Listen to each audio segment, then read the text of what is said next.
Hi, I'm Kenneth, and welcome to my channel.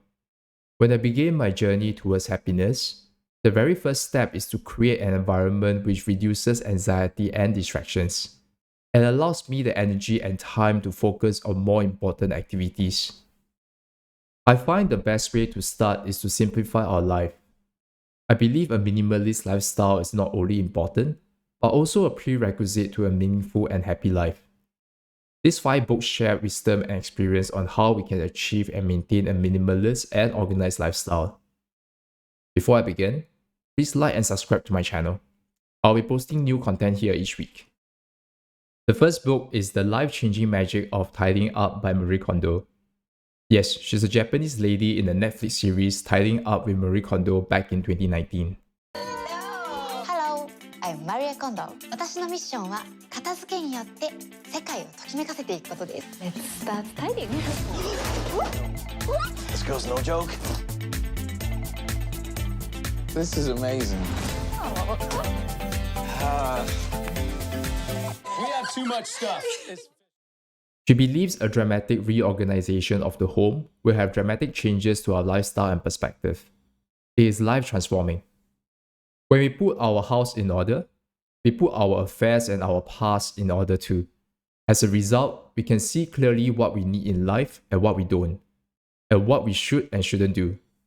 Many of us have difficulty keeping our homes tidy because we have never taught how. People who didn't tidy falls into 3 categories.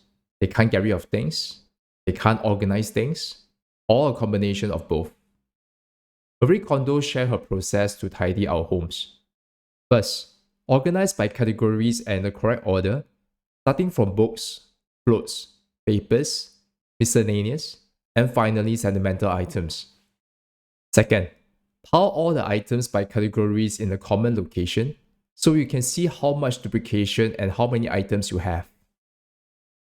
Third, keep only items that spark joy, things that speak to your heart and you truly value.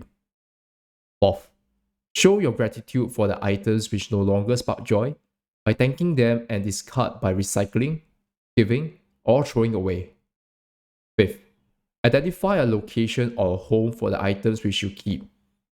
Make sure you always return them to the same location after using them.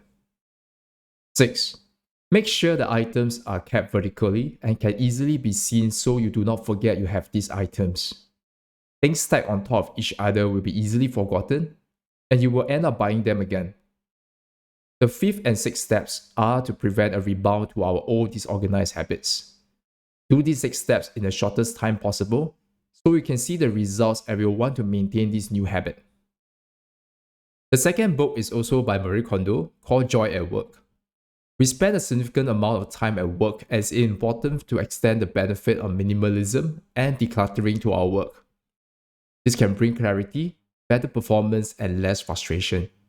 Imagine the amount of time wasted searching for things you forgot where you store them, and the negative emotions and feelings when you see a messy and disorganized desk each morning. Many of us are now working from home, and it's even important to have an organized and tidy workspace to keep our emotions positive each day. The book is divided into 2 parts: physical workspace and digital world like our computer, desktop, and email. This process involves getting rid of things that don't fit into at least one of these 3 divisions. 1.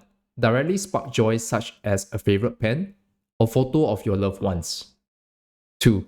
Functional joy like stationery to make your daily work easier. 3. Future joy. Things that you need to do your work well in the future.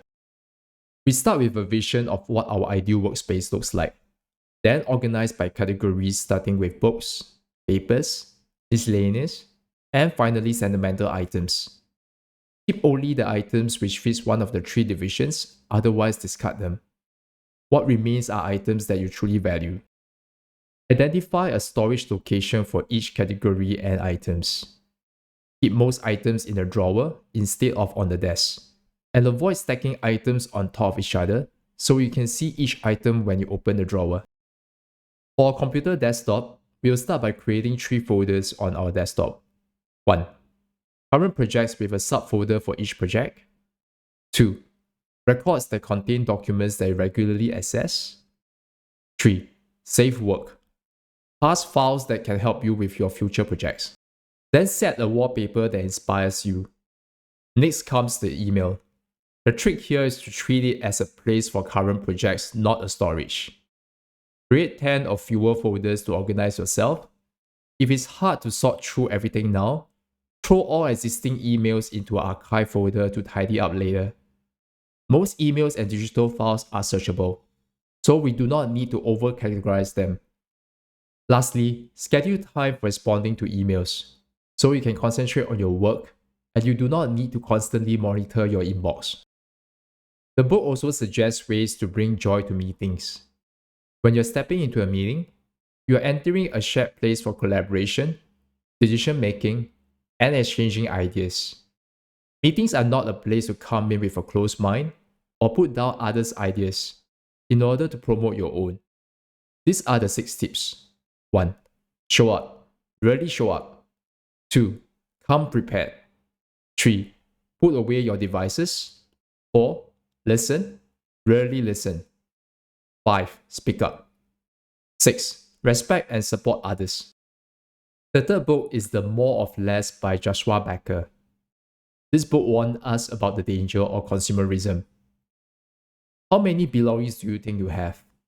On average, most US households own about 300,000 possessions. We live in a culture where many of us own too much stuff. We burden ourselves with clutter and end up wasting valuable time and energy managing and organizing them. Consumerism makes us want more and more, but ultimately we end up too distracted with what we have and do not focus on true happiness in life, which has nothing to do with our possessions. The 4 key lessons. 1. Remove distractions from the things that matter. Minimalism is about promoting the things we value and removing the things that distract us from them. Its benefit includes more time and energy, more money, less stress, less comparison, and greater clarity and contentment. 2. Understand the how and why of consumerism.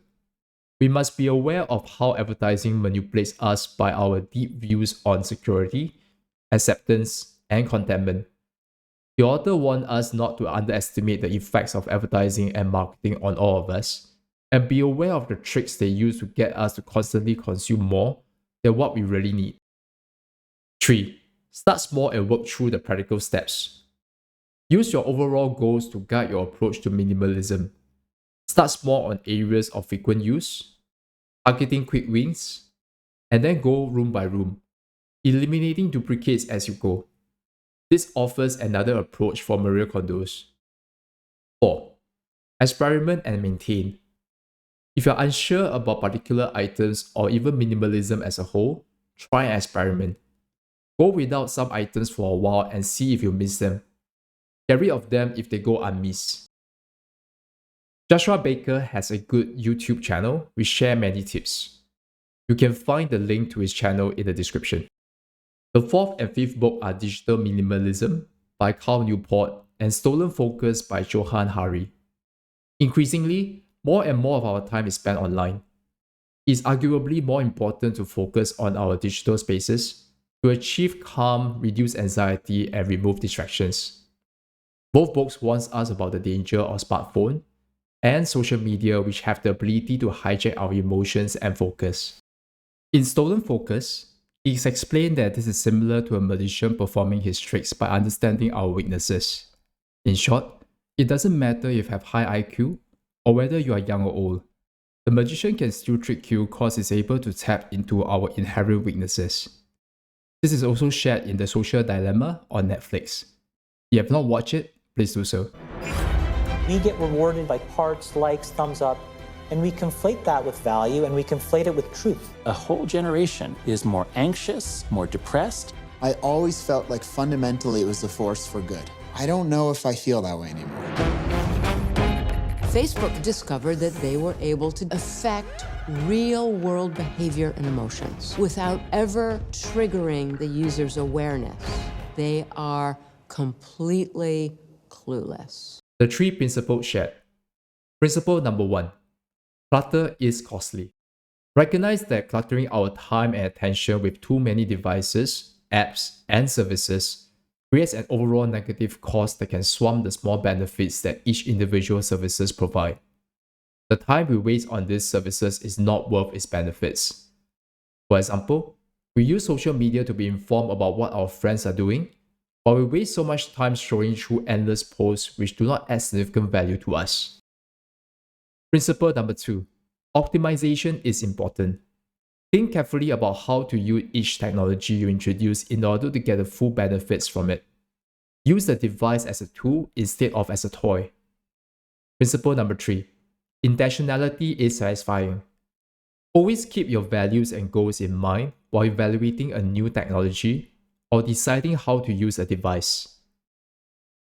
In Digital Minimalism Chapter 3, Newport describes a 30-day method he calls the digital declutter. Put aside a 30-day period during which you will take a break from optional technology and use as little of your mobile phone as possible. During this 30-day break, explore and rediscover activities and behaviors that you find satisfying and meaningful. At the end of the break, reintroduce optional technologies into your life, starting with a blank slate. For each technology you introduce, determine what value is served in your life and how specifically you will use it so as to maximize its value. I hope you find this 5-book useful. I am more aware of my present by decluttering my physical and digital world, and this frees up precious time, allowing me to focus on activities which are of greater importance and value. Ultimately, this sets a foundation to proceed towards a happier and more meaningful life. Please like, share, and subscribe. Thank you.